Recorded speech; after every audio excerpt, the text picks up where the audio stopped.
Hello welcome to again any video. दोस्तों इस video के अंदर हम पढ़ते हैं आवेश संरक्षण का नियम, साथ में पढ़ेंगे दोस्तों आवेश का क्वांटीकरण। तो दोस्तों ये दो टॉपिक है इस वीडियो में, तो वीडियो को एंड तक देखना। चलिए अपन स्टार्ट करते हैं। देखिए सबसे पहले हम बात करेंगे दोस्तों आवेश संरक्षण का नियम होता क्या है। दोस्तों ये है lecture number 2, lecture number first इस चैप्टर का, फर्स्ट चैप्टर का मैंने बना दिया है। नहीं देखा तो लिंक डिस्क्रिप्शन मिल जाएगा, आपको जाके देख सकते हैं इसको, ठीक है। स्टार्टिंग से आप पढ़ सकते हो, ये सेकेंड लेक्चर हो जाएगा। तो आवेश संरक्षण का नियम क्या कहता है उसको समझने की बात करते हैं। जैसे आपने सुना होगा ऊर्जा संरक्षण का नियम, क्या सुना होगा? ऊर्जा संरक्षण का नियम। उसमें आपने समझा होगा कि ऊर्जा न तो उत्पन्न होती है और न ही इसको हम क्या कर सकते हैं, नष्ट कर सकते हैं, विनाश कर सकते हैं, एक रूप से दूसरे रूप में परिवर्तित होती है। सेम वही बात दोस्तों यहाँ पर लागू हो जाएगी आवेश संरक्षण के नियम में। आवेश संरक्षण का नियम भी क्या कहता है दोस्तों, तो ये भी वही कहता है कि आवेश जो होता है, चार्ज जो होता है, इस चार्ज को, आवेश को, चार्ज को हम न तो इसको क्या कर सकते दोस्तों, सृजन कर सकते हैं, यानी कि न इसको उत्पन्न कर सकते हैं, न ही इसको उत्पन्न कर सकते हैं, और दोस्तों न ही इसको हम क्या कर सकते हैं, विनाश कर सकते हैं। क्या कर सकते हैं? विनाश कर सकते हैं। केवल इसको हम क्या करते हैं दोस्तों, एक स्थान से दूसरे स्थान, एक स्थान से दोस्तों दूसरे स्थान तक इसको क्या कर सकते हैं, स्थानांतरित कर सकते हैं। क्या कर सकते हैं? स्थानांतरित कर सकते हैं, ठीक है। अब मैं इसका एक उदाहरण आपको बताता हूँ, फिर इसको आगे समझेंगे, ठीक है। मान लेते हैं दोस्तों दो कोई भी आवेशित कण हैं, मान लेते हैं दो कोई भी आवेशित कण हैं। एक का नाम है भाई, दो आवेशित कण है, एक का नाम है Q1 और दूसरे का नाम है Q2, ठीक है। ये आवेशित कण है और ये आवेशित कण है। इन दोनों के बीच में क्या होता है, टक्कर होती है। इन दोनों के बीच में कि दोस्तों क्या होती है, टक्कर होती है, ठीक है। तो ये हो जाएगा टक्कर के पूर्व, टक्कर के पूर्व का आवेश, पूर्व का आवेश जो कि नेट आवेश Q1 प्लस Q2 हम बोलेंगे। अब टकराने के पश्चात एक बन जाएगा दोस्तों आपका Q3 और एक बन जाएगा Q4। इसको लेंगे तो भी कोई टेंशन बात नहीं है।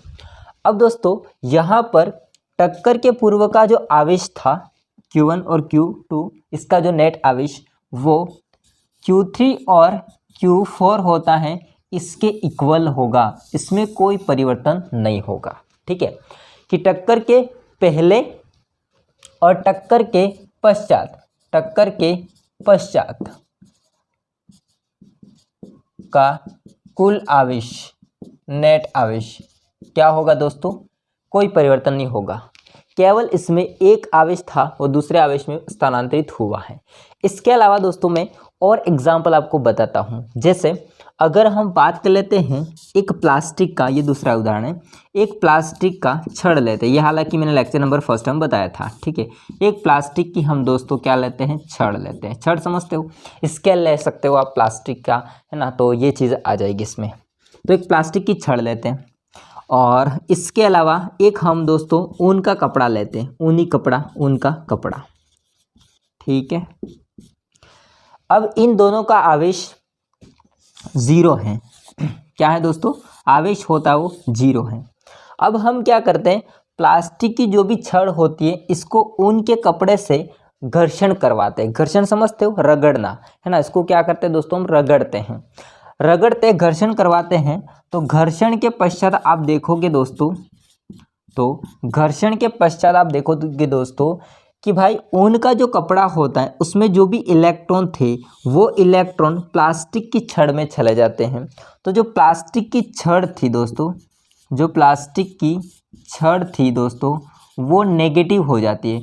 अगर दोस्तों किसी के अंदर इलेक्ट्रॉन चले जाते हैं तो वो नेगेटिव हो जाती है। कैसी हो जाती है? ऋण आवेशित हो जाती है। क्या हो जाती है? ऋण आवेशित हो जाती है। आई बात समझ में? और जो आपका ऊन का कपड़ा था उसमें से इलेक्ट्रॉन होते हुए चले गए हैं, तो इसमें इलेक्ट्रॉन चले जाने से दोस्तों क्या आ जाएगा, उनके कपड़े में धन आवेश आ जाएगा। तो ऊन का जो भी कपड़ा है उसमें दोस्तों कौन सा चार्ज आ जाएगा, पॉजिटिव चार्ज आ जाएगा, यानी कि धन आवेश आ जाएगा, धन आवेशित हो जाएगी। लेकिन दोस्तों बाद में भी इनका नेट आवेश होता है वो शून्य हुआ है। केवल यहाँ पर दोस्तों जो इलेक्ट्रॉन था नेगेटिव चार्ज था, वो नेगेटिव चार्ज यहाँ से यहाँ गया है, यानी कि केवल आवेश स्थानांतरित हुआ है, उनके कपड़े से प्लास्टिक के कपड़े में गया है। बट दोस्तों उनका जो पहले का नेट आवेश था और बाद का जो नेट आवेश होता है उसमें कोई परिवर्तन नहीं होता है। आई बात समझ में? तो आपको मैंने 2 एग्जाम्पल से समझाया कि किस तरह से दोस्तों आवेश होता है, इसका न तो हम उत्पन्न कर सकते हैं, न ही सृजन कर सकते न ही विनाश कर सकते हैं, केवल इसको एक से दूसरे रूप में स्थानांतरित कर सकते हैं। आई बात समझ में? अगर दोस्तों आप इसको रफली उतारना चाहते तो उतार सकते हो वीडियो को रोक करके, या स्क्रीनशॉट ले सकते हो, बाकी हम डेफिनेशन लिखते हैं। ओके,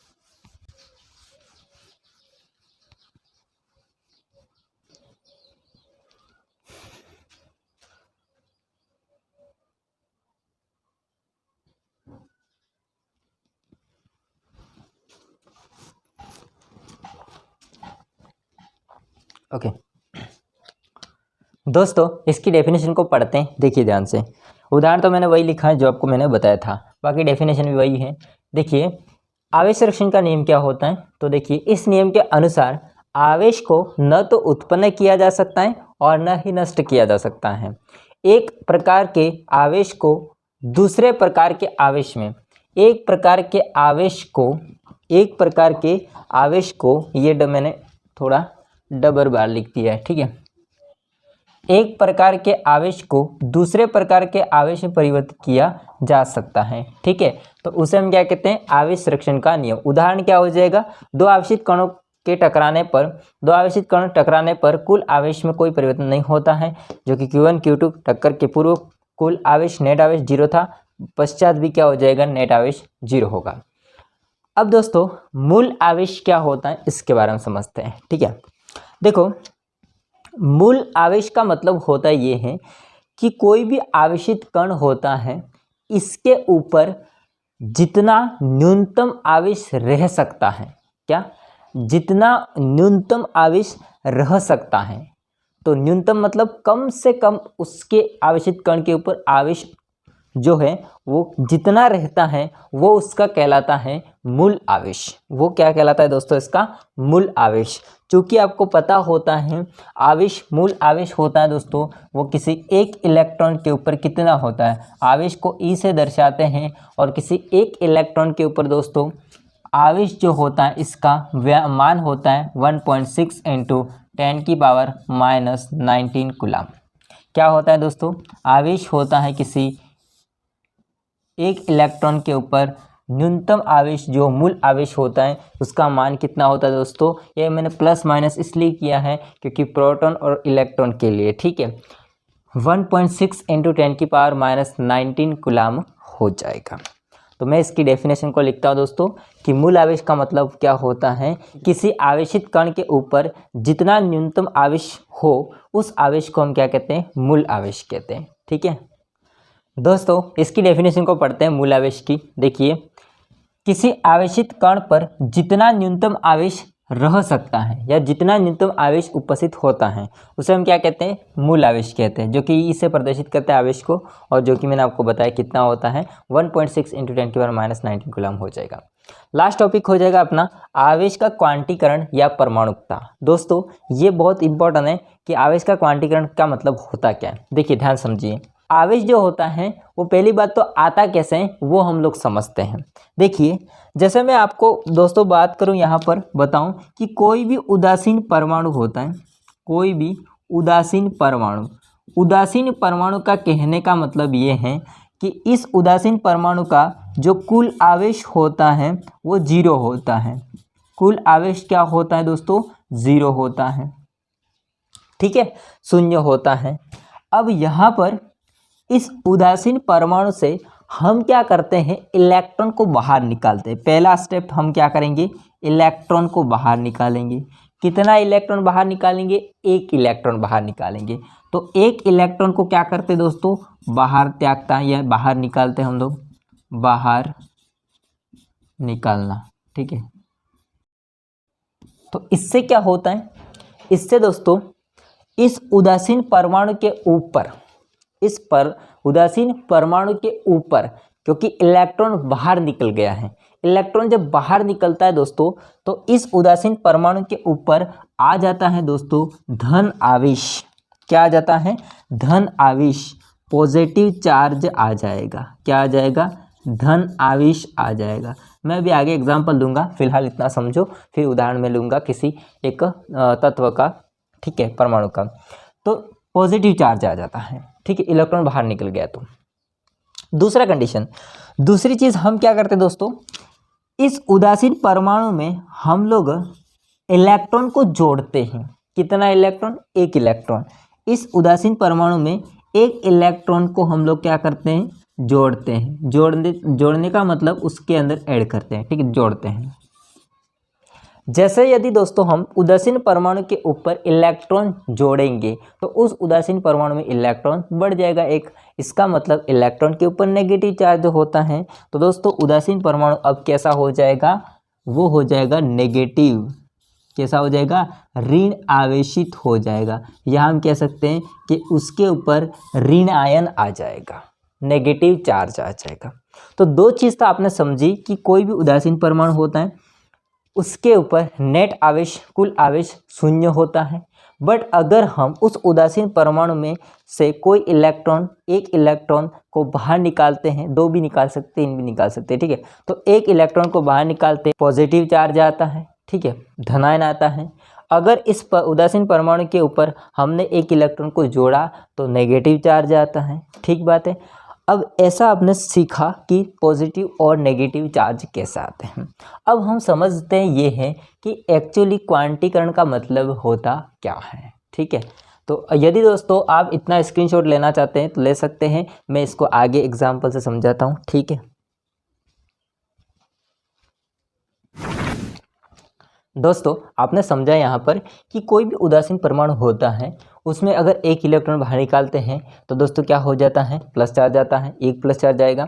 अगर कोई एक इलेक्ट्रॉन ग्रहण करता है यानी कि जोड़ते हैं तो उसमें एक नेगेटिव चार्ज आ जाएगा। अब मैं आपको उदाहरण से समझाता हूँ कि किस तरह से और भी हम परमाणु के अंदर समझ सकते हैं।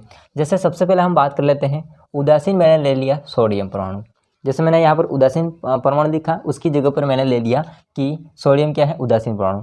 सोडियम के पास में दोस्तों इलेक्ट्रॉन की संख्या होती है टोटल 11 और प्रोटॉन की संख्या भी होती है 11। अब वैसे देखा जाए तो इलेक्ट्रॉन का मतलब होता है माइनस चार्ज और प्रोटॉन का मतलब होता है प्लस चार्ज। इसका मतलब जो कुल नेट आवेश हैं वो कैसा है? 0 है, क्योंकि जितने माइनस है उतने ही प्लस है। तो मैंने यहाँ पर लिखा है कुल नेट आवेश क्या होता है? 0 होता है कोई भी उदासीन परमाणु का, ठीक है। अब क्या होता है, इस सोडियम में से एक इलेक्ट्रॉन बाहर निकलता है तो सोडियम के ऊपर आ जाएगा प्लस चार्ज और एक इलेक्ट्रॉन बाहर, ठीक है।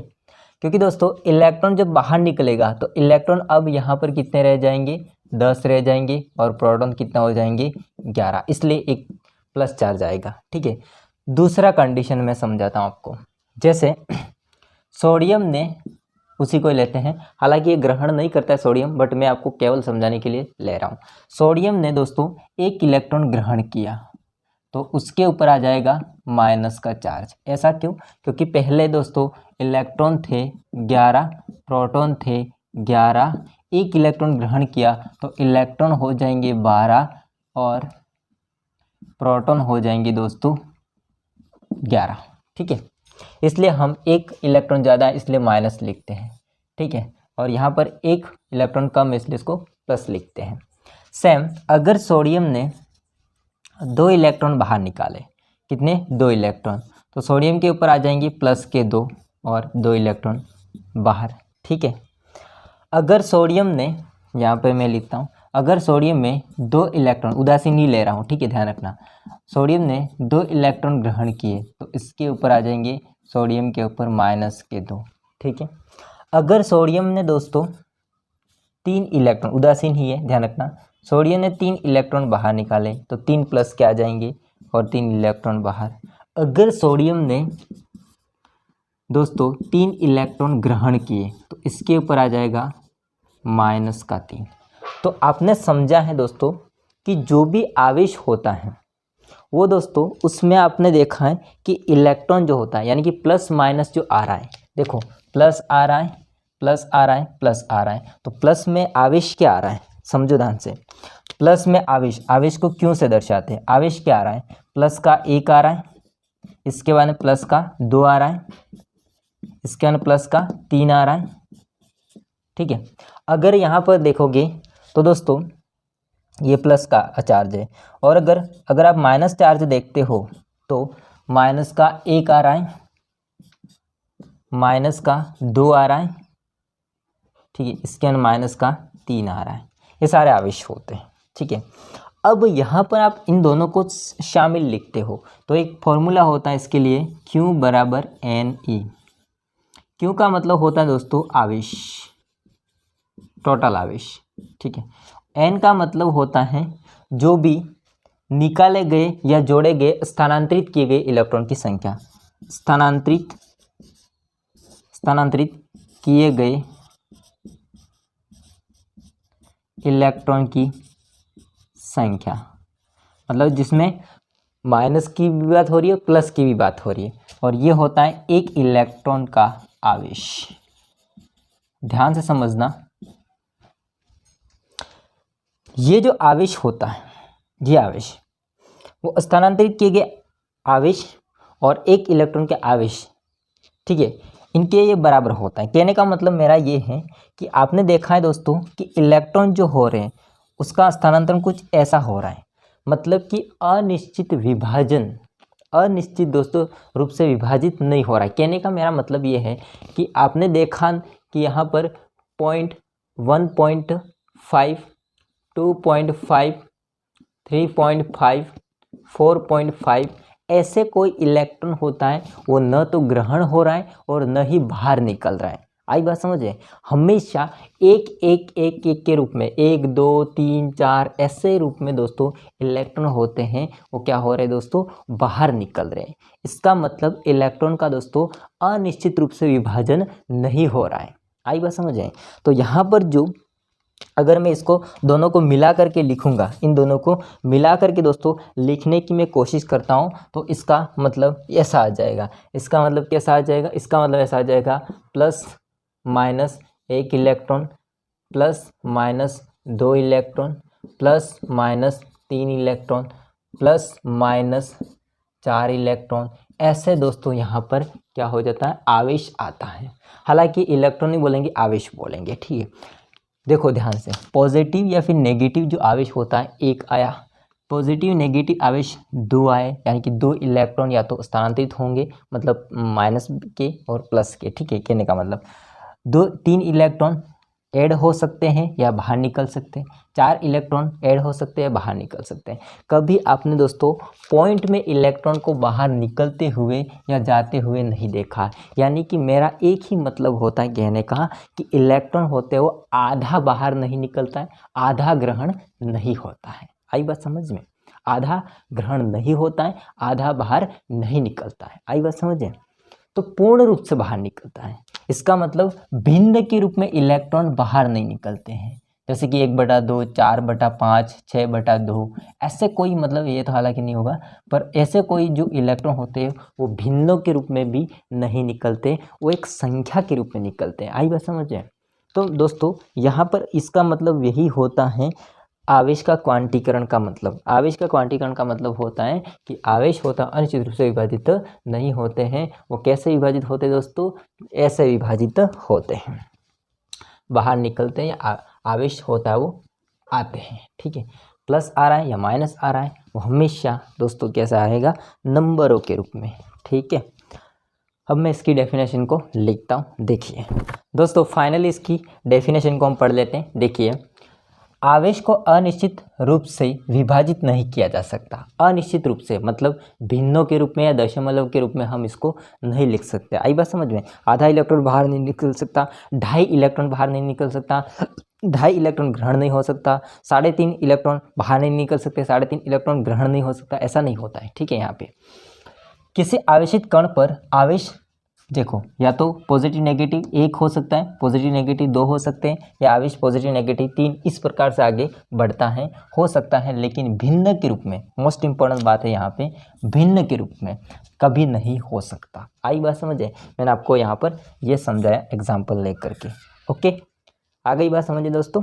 तो दोस्तों इस वीडियो में यही था, बाकी इसके अंदर कुछ भी डाउट रहा है तो आप लोग कमेंट करके बता सकते हो, मैं इसको नेक्स्ट वीडियो में क्लियर कर दूंगा। दोस्तों वीडियो पसंद आए तो लाइक करना, चैनल को सब्सक्राइब कर देना, मिलते हैं नेक्स्ट वीडियो में, तब तक के लिए जय हिंद, वंदे मातरम।